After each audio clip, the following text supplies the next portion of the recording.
একটা বাচ্চা জন্মানোর পর কাঁদলে তার চোখ থেকে জল বের হয় না কেন, আর একটা সাধারণ বিস্কুটের দাম 5 লক্ষ টাকা হলো কিভাবে? আজকে এমনই কিছু অজানা তথ্য নিয়ে হাজির হয়েছি, তাই ভিডিওটা শেষ পর্যন্ত দেখো।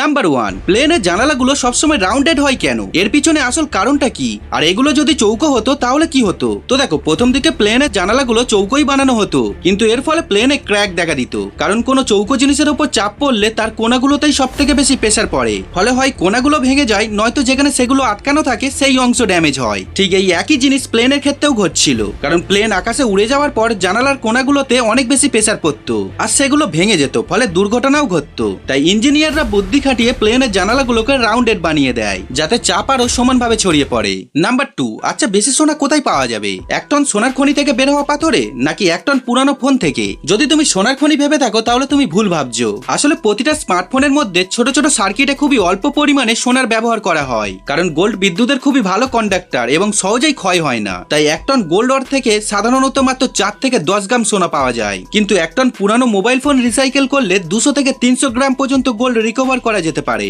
অর্থাৎ অনেক ক্ষেত্রেই সোনার খনি থেকে নয়, বরং পুরানো মোবাইল ফোন থেকেই বেশি গোল্ড পাওয়া যেতে পারে। আর এই কারণেই তো ওয়েস্ট রিসাইক্লিং কে এতটা ভ্যালুয়েবল মনে করা হয়। নাম্বার 3, আকাশে ভেসে থাকা মেঘগুলোকে দেখতে খুব হালকা তুলোর মতো মনে হয়, তাই না? কিন্তু আসলে একটা মেঘের ওজন প্রায় লক্ষ লক্ষ কেজি পর্যন্ত হতে পারে।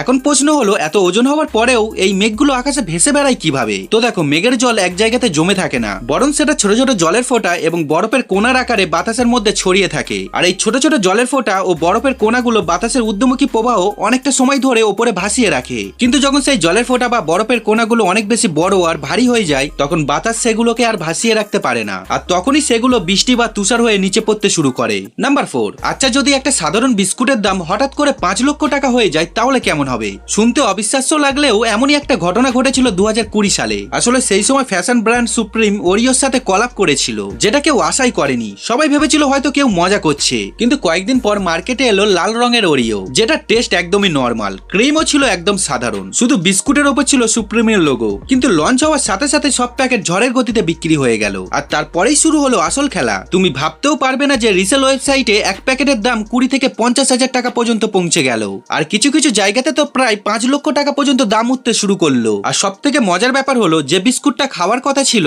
সেটা মানুষ খাওয়ার বদলে প্লাস্টিকের বক্সে ফ্রেম করে সাজিয়ে রাখতে শুরু করে দিয়েছিল।